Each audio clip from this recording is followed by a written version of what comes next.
If everyone will make their way back to their seats, we're ready to get started. Tracy's mic'd up and ready to go, and you're going to enjoy it. If you'd be making your way to your seats, please.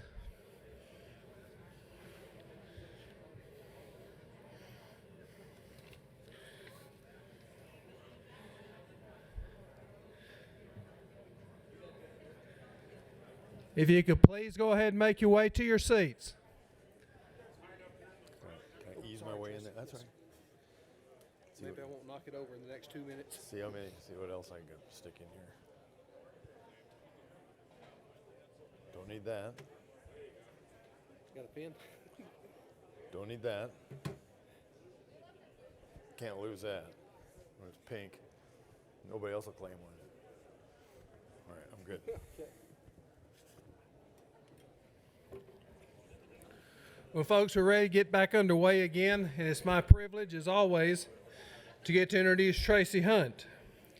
Tracy is a rancher and retired attorney from Newcastle, Wyoming. Both his undergraduate degree in professional agricultural economics and his law degree were obtained from the University of Wyoming.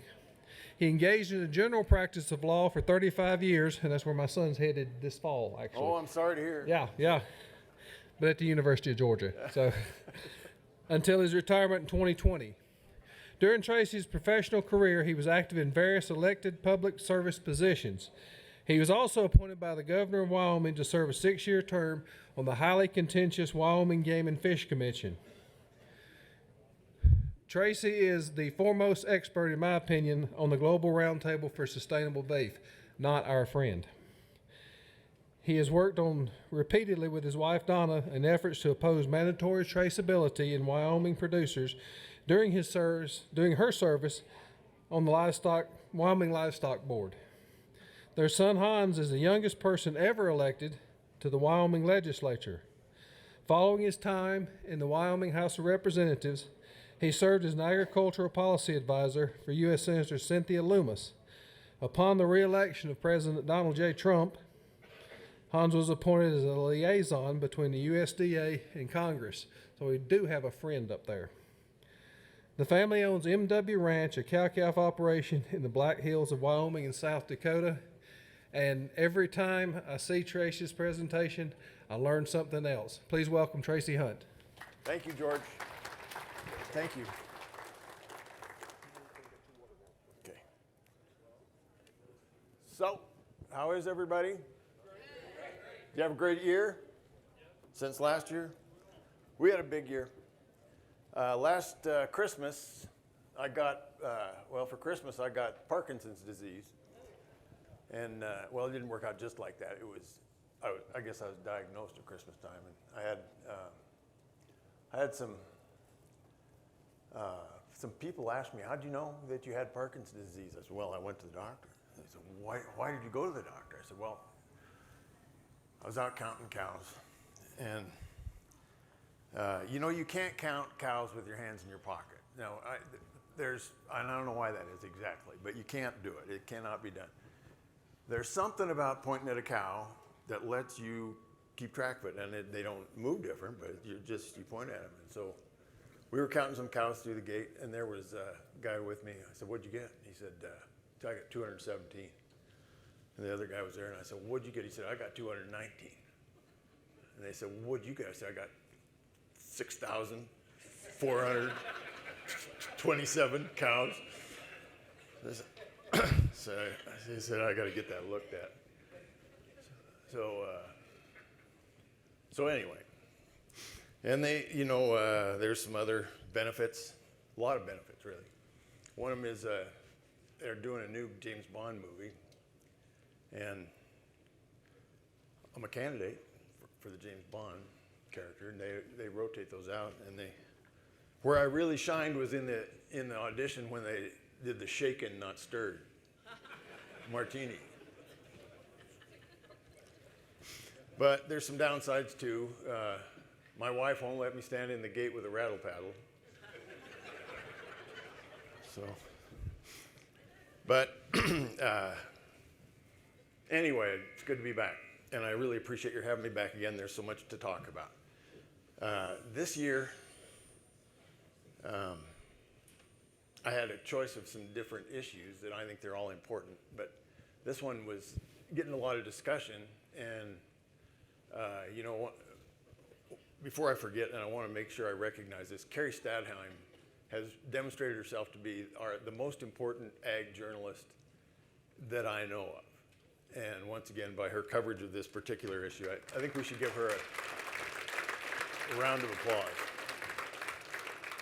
And I also, in the last year, have come to really appreciate the podcast that Jim Mundorf and Shad Sullivan do. They make it's great chemistry, and if you don't watch that, you should. It's frequently an important source of information, and that's where I learned about, for the first time, what they call the Common Ground Summit. So, not that long ago, I think it was in April, late April, they announced that they had reached consensus on all the important issues in ranching.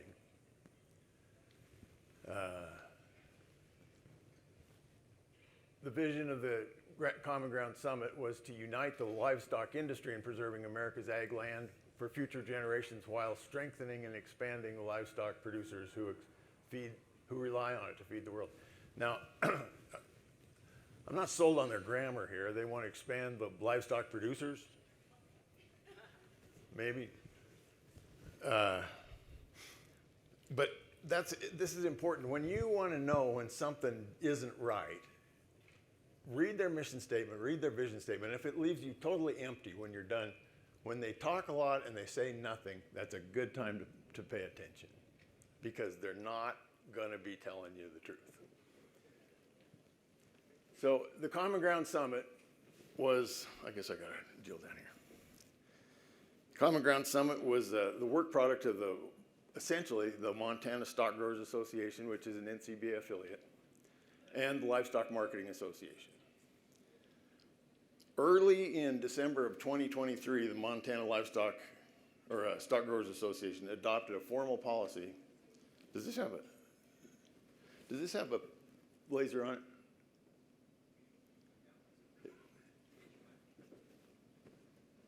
Because I don't want these people to miss out on my. Thank you.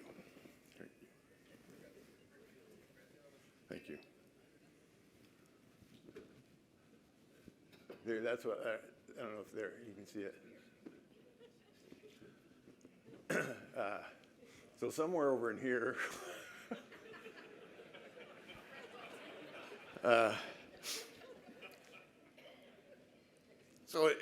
December of 2023, the Montana Stock Growers adopted a formal policy to form what they called the Producer Profitability Task Force. And then in January 24, in January of 20, just a month later, they released what they called the Producer Profitability Brief. And in that, they compiled some important issues that they wanted to get addressed and advance. And they were favorable tax climate, which is like saying an inch of rain in May. They want to improve government programs. They want more handouts. They want to minimize barriers to entry for young and beginning livestock producers. And they want to find solutions to labor shortages. Now, that's a pretty milquetoast agenda. In February of 2024, they called for everybody, all the livestock producers, to come out to their meetings, that they were going to stage some meetings, 13 listening sessions, they called them. They were going to be held in conjunction with the Livestock Marketing Association across Montana. And they want to seek input and ideas about what are the important issues facing livestock producers. What are the most critical ones? They traveled 24,000 miles to do this. They went to a whole lot of trouble and arrived at a predetermined result.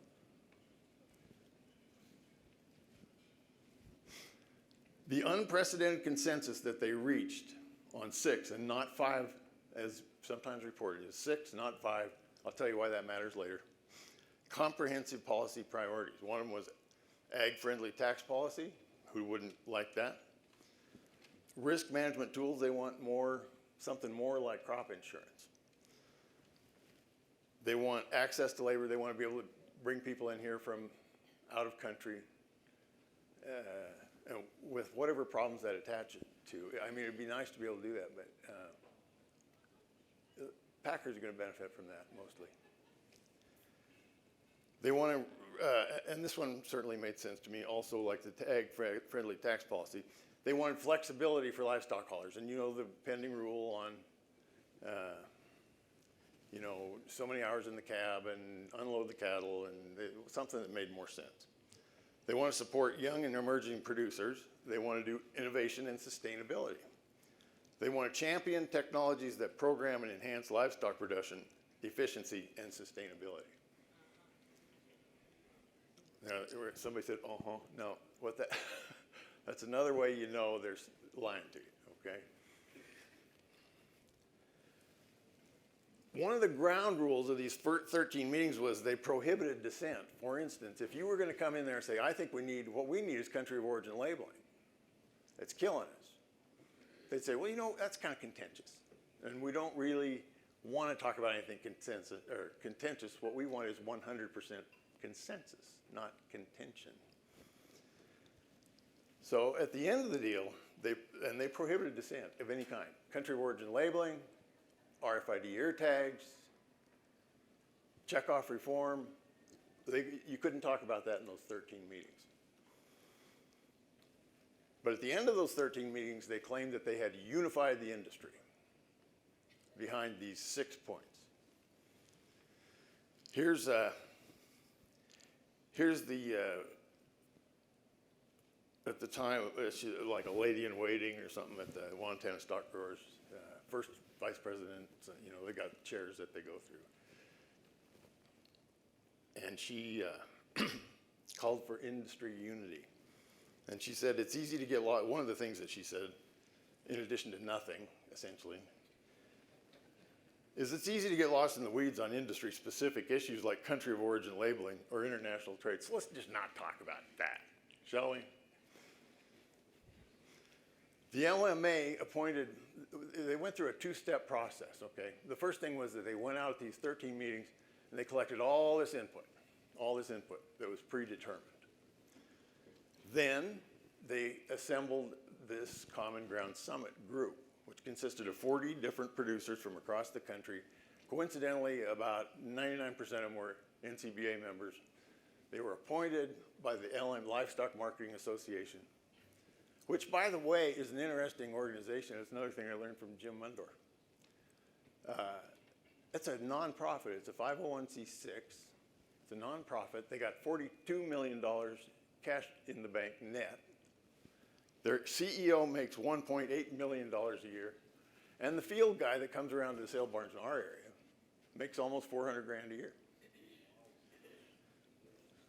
They pay out something like 80% of their revenue in terms of wages. It's a cash cow, okay? It is a cash cow. So the LMA appointed the members to this Common Ground Summit.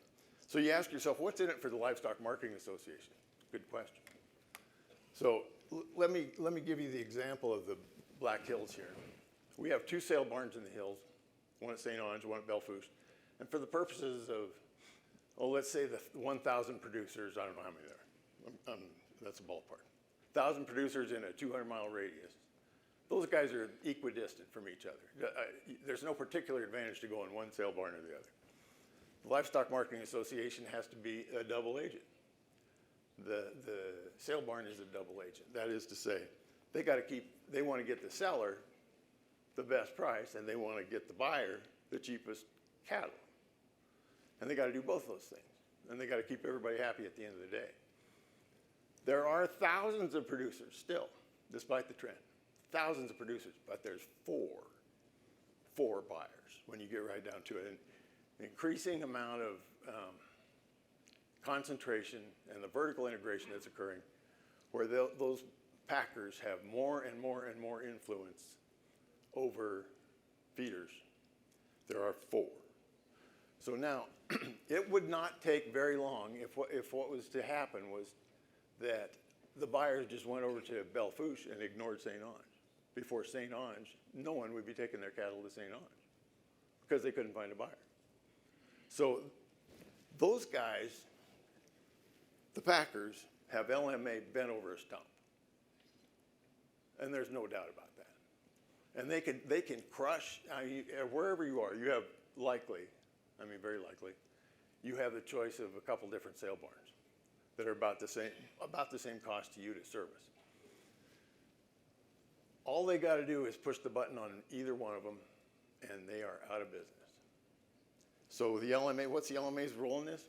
They carry water for the packers. That's what's going on. But before there was the Common Ground Summit, but not much before, like about 6 months before, there was the People's Plan for Nature.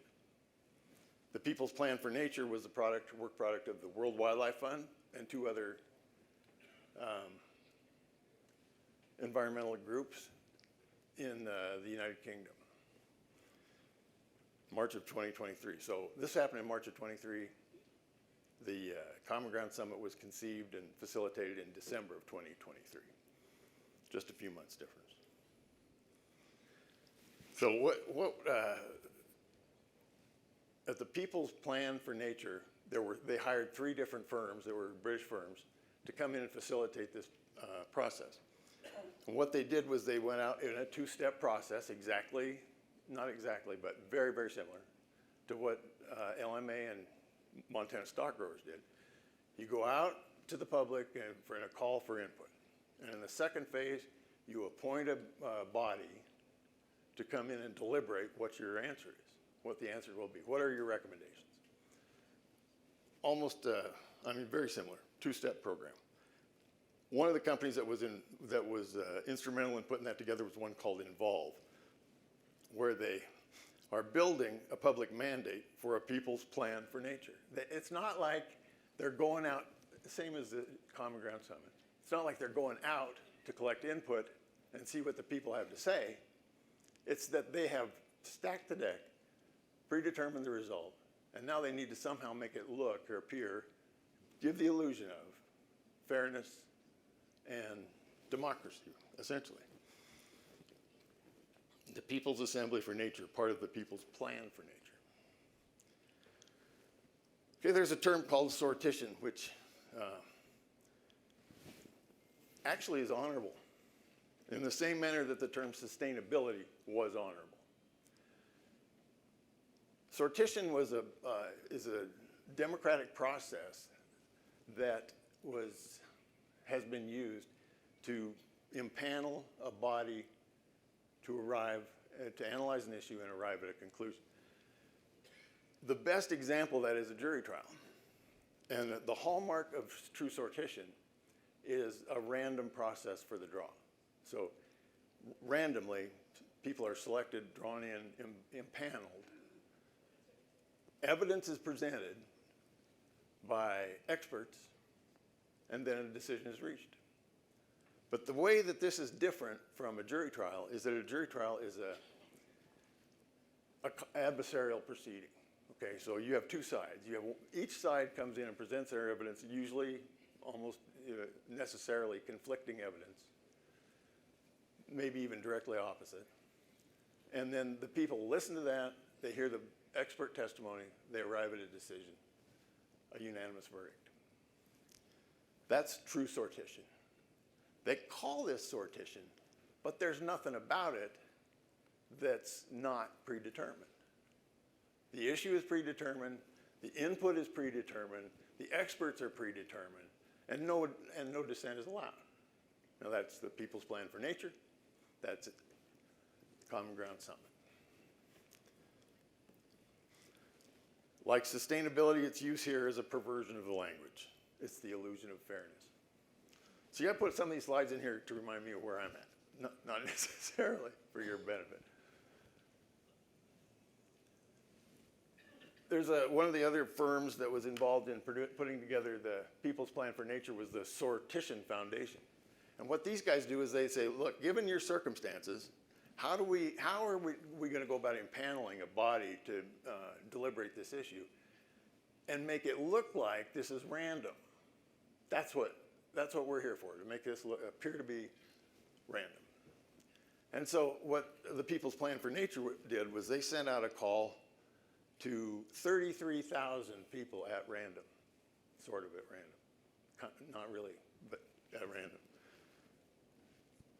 Then they solicited requests to participate. And in the request, they had to answer questions like, how do you fit in with nature? Do you like nature? Is nature, how do you perceive nature to be in 50 years if we keep ruining the planet?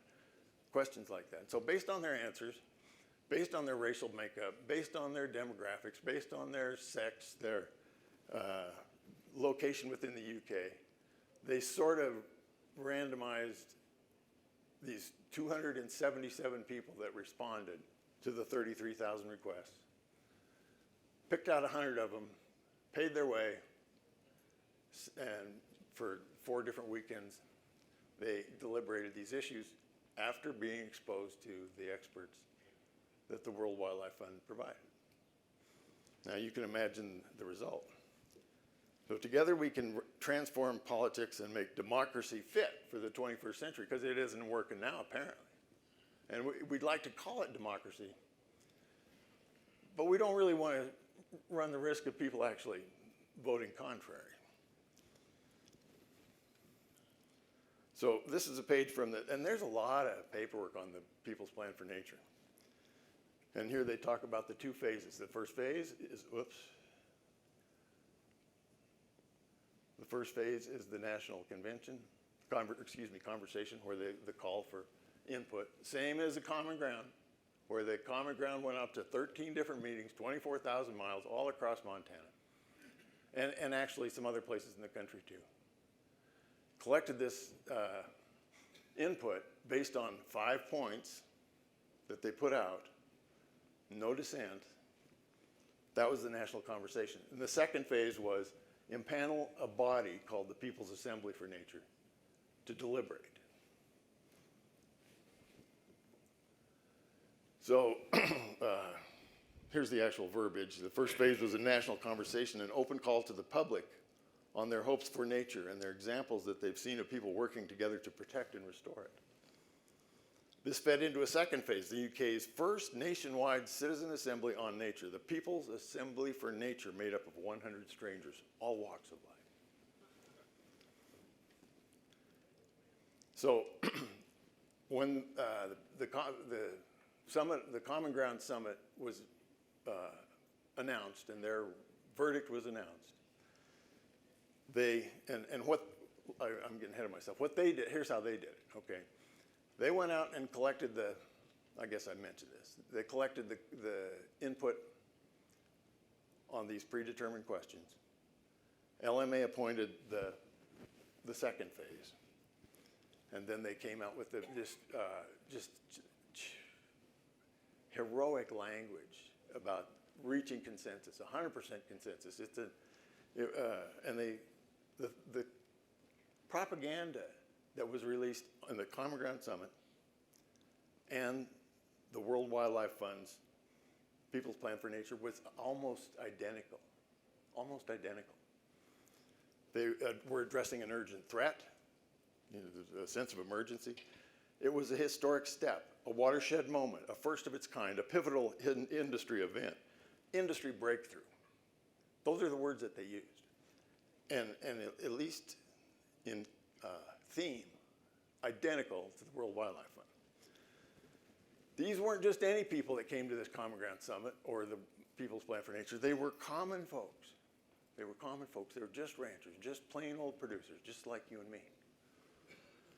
And from this diverse group, from all walks of life, we came up with unity, all behind the same thing. Common ground. What's common about it is they don't want it to be your ground. They want it to be common ground. It's a matter of national security. I'm not kidding you. Okay, the People's Plan for Nature said wildlife protection is a matter of national security. The common ground folks say it's a matter of national security. It generates unprecedented consensus. And then finally, there's a call for a standing assembly. So that when you have questions about what to do with nature, you go back to the common assembly, or to the standing assembly, you analyze the issue, and you come up with 100% unity. Identical in both of these platforms.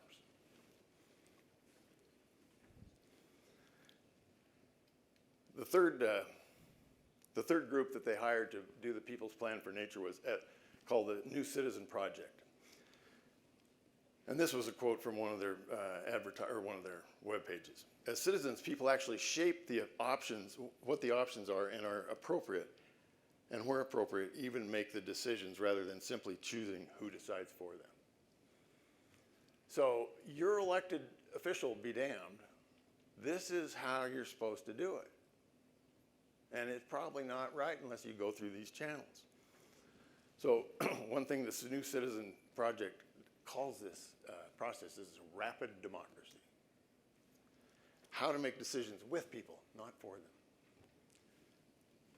Rapid democracy has 5 steps, 5 phases.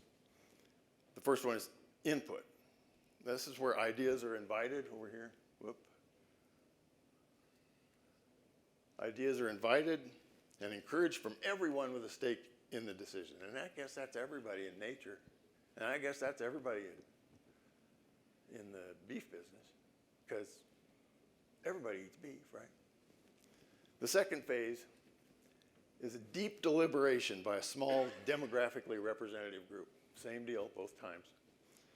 Recommendations are challenged and fleshed out before full commitment. That's what they both say they did. Then they decide, the moment of decision, the moment of commitment, is everybody in favor of this? Yes, yes we are.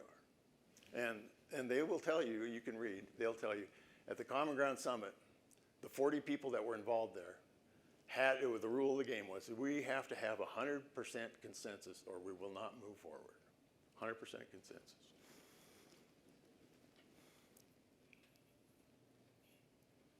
And once they have 100% consensus, then they commit to the plan. And then the last of the 5 is, now everybody has to go get on board. And I'll tell you, in both cases, as soon as they published their results, they said, everybody who thinks this is a great idea and wants to finally get a win for the cattle business, finally get somewhere, we quit bickering over these silly other issues like country of origin labeling, mandatory ear tags. You can go sign on at their website, and what we're going to do is we're going to come up with a list of all these people who are behind this. And when we take that, it's a bludgeon to beat over their legislators over the head with. When we get this list, imagine this, there's going to be thousands of people sign this petition, and 40 of them that were there and saw the whole thing. And those people are going to go to their legislator. And what legislator could say no to us then? What legislator could say no to us if we had the People's Plan for Nature? So this is more from Rapid Democracy. There's hope. A richer, deeper democracy is emerging and taking shape. Do you see the commonality? It's called stacking the deck. That's how you get the result you want. Okay, so the World Wildlife Fund has, and for maybe some newbies, the World Wildlife Fund drove a process, an organization called the Global Roundtable for Sustainable Beef. And the net result of the Global Roundtable for Sustainable Beef is they got all the big packers, the United Nations, World Wildlife Fund, other conservation groups, the NCBA, Rabobank, Big Bank, to agree that the way that you produce cattle sustainably is that you set forth the criteria by which you must obey as producers.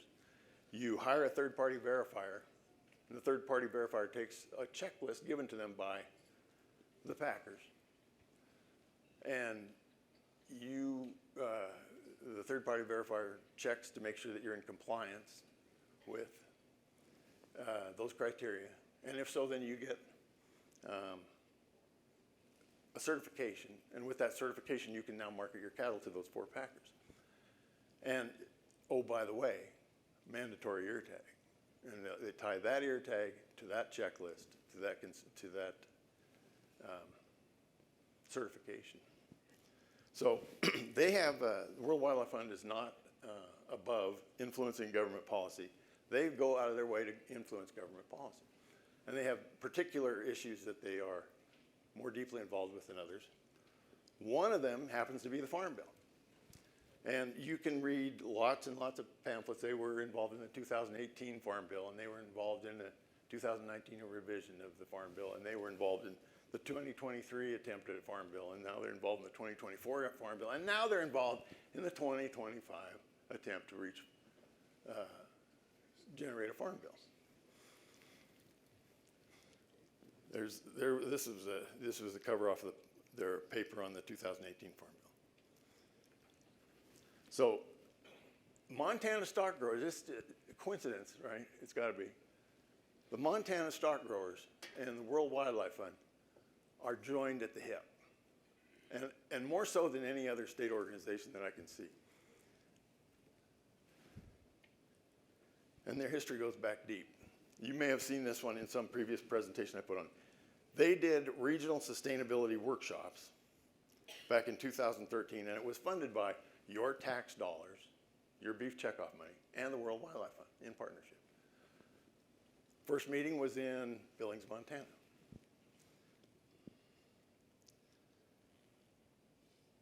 In 2011, World Wildlife Fund put together what they call this Sustainable Ranching Initiative.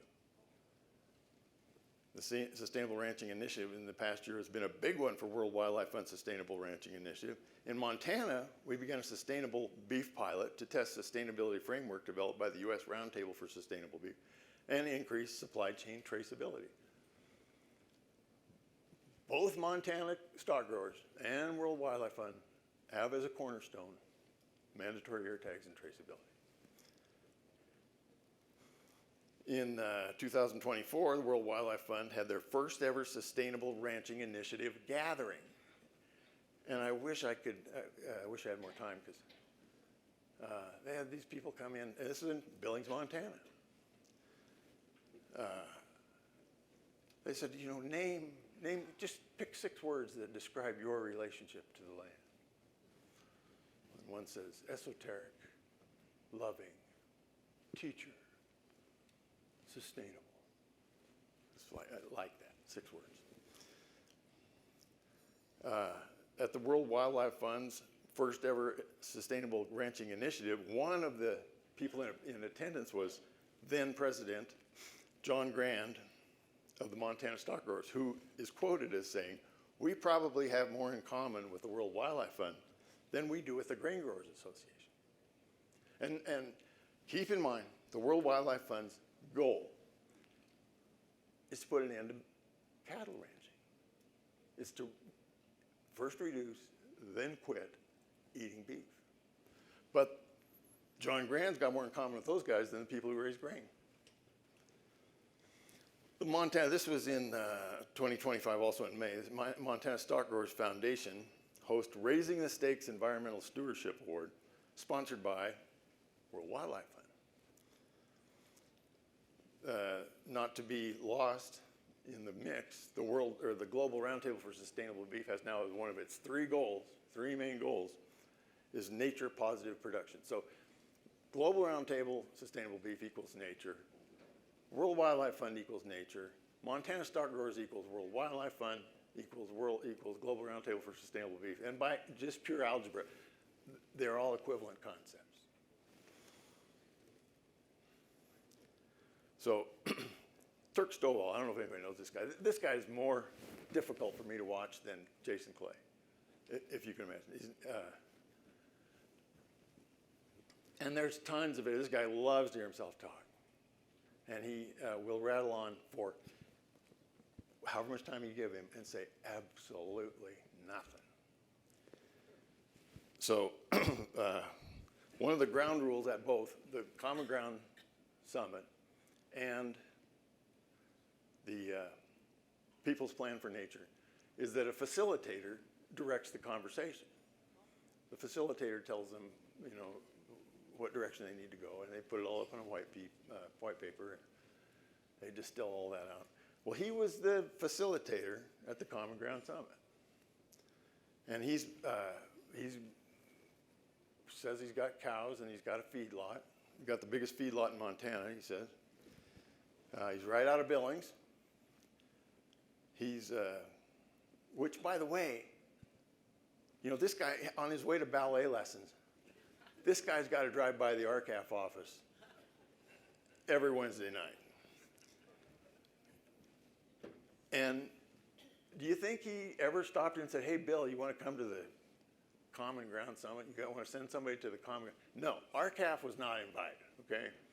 RCAF did not get an invite. He's a sustainable, innovative Montana cattle feeder. He is a big fan of the electronic ear tags and traceability. And I mentioned earlier that there's a conflict between whether there was 5 points or 6. I say he's the architect of the 6th point. And what he sees himself as, what's in it for him is when everybody is done and gone and put out of business, these people will smile on me and I will be the last man standing. That's what Turk's got in this game. So here's his visions off his website, Yellowstone Cattle Feeders. Their vision is the sustainable, innovative cattle feeding company that empowers excellence for a better tomorrow. And in technology, our electronic identification ear tags for individual animals ensure traceability for high-quality beef programs. So was there 5 or 6 points? People might say, what does it matter? It's 5 or 6. Well, the 6th point was innovative and sustainable. I wish I had that. Wish I had that line. It's back up at the top. It was about innovative and sustainable production. And that's absolutely key. And I say, this is what I'm arguing to you. The conclusion you can reach is that the World Wildlife Fund had the ear of the Montana stock growers and directed them all along the way. And included the 6th point, which required innovative and sustainable livestock production. Now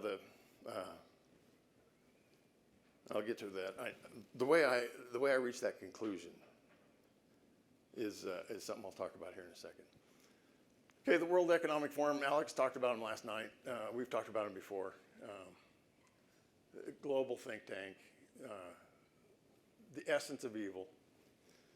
They claim credit for the People's Plan for Nature, for starting this People's Plan for Nature. David Attenborough is the voice of every nature documentary you ever heard that has, if the guy has a British accent, it's Sir David Attenborough. And he's like 97 now. And he inspired the UK to create the People's Plan for Nature. Here's what you need to know. World Economic Forum says, what did the process involve? We ultimately developed a process which began with an open call for ideas and stories, phase 1, right? Then feeding all those stories and desires into a citizens' assembly process alongside expert testimony and expert witnesses. The same as number 2. The same as number 1 and number 2 in the Common Ground Summit also. Same process. What recommendations are in the People's Plan for Nature? One of the recommendations is a standing assembly that would hold the government to account to keep working to support British nature. There are a whole swath of recommendations that relate to the food system, oddly, and incorporating measures of preservation into the natural environment into our food system, in particular into corporate reporting, so that businesses, as they do, as well as governments, actually are valuing nature and supporting it as they do their work. So, how interesting that the World Economic Forum is driving the World Wildlife Fund that is driving the Montana stock growers. What are your hopes for the People's Plan for Nature? We really see the People's Plan as a beginning in many ways. I'm already hearing that around the tasks of the food system, there's a partnership of organizations coming together. Really? Like maybe the Common Ground Summit? to hold a space for other processes and a whole load of community action that is focused on the food system. Really? So the stack deck, it's driven by the World Wildlife Fund. The whole process began with a predetermined issue. They prohibited dissent. They selected essentially all NCBA members. All NCBA, hardcore NCBA members. And the NCBA is packing water for the packers again. Now, well, so why all this effort? Why all this effort for such a vanilla result? Because there's a lot of trouble to go hold 13 meetings, drive 24,000 miles all over Montana, have meetings over and over again, collecting input when you go to each meeting and you hand them the conclusions that they're going to reach that evening. You hand it to them in the first place, and then you come out and you trumpet 100% unity and consensus.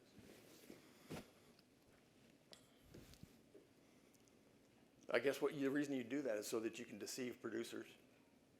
What they can do now is they can shame RCAP. They can say, oh, you can't even get behind favorable tax policy. You can't even show up to do that. What kind of people are you? They do it to bludgeon and deceive legislators. And you can just see them walking into the office, right, of a congressman. They go, Congressman, here we are. We're here to tell you that we have 100% consensus on these issues. And we want you to support this for us. We want you to drive this farm bill forward. And what we want in the farm bill is nothing about country of origin labeling, okay? And what we want in the farm bill is nothing about ear tags unless we got to prohibit them. I mean, we got to make them mandatory. They want to influence the farm bill.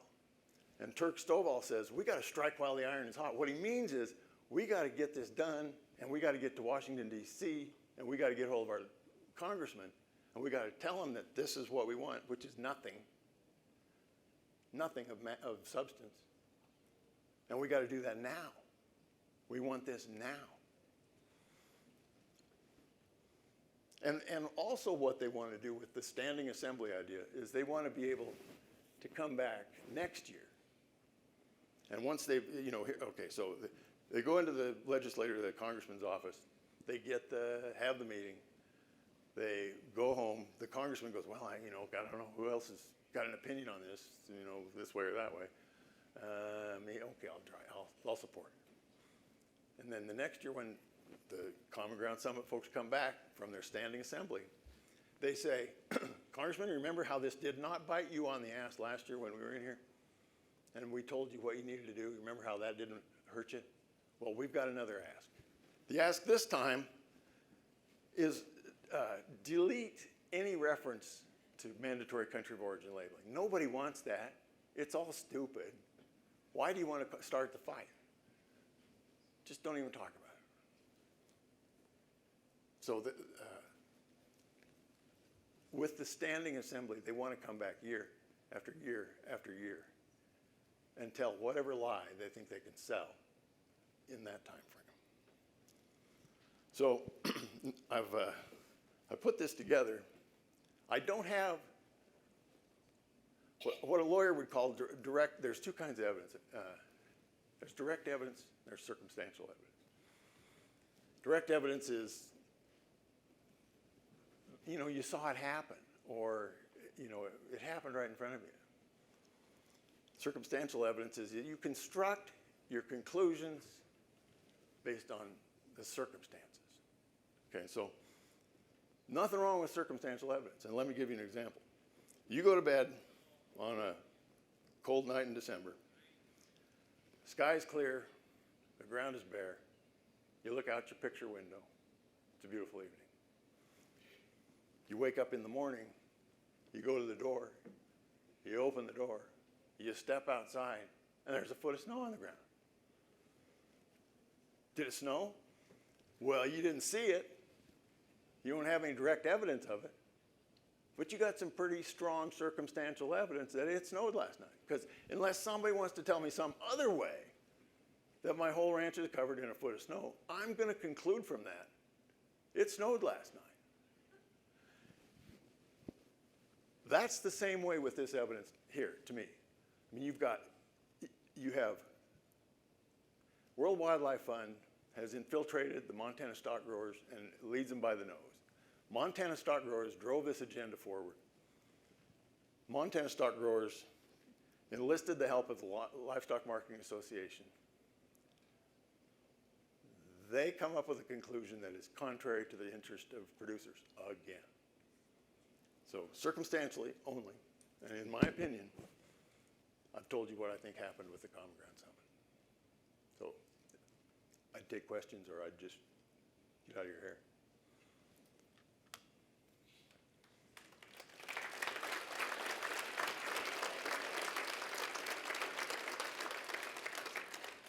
We got 2 minutes and 43 seconds. Don't be shy. Okay, all right, well, thank you very much for having me again.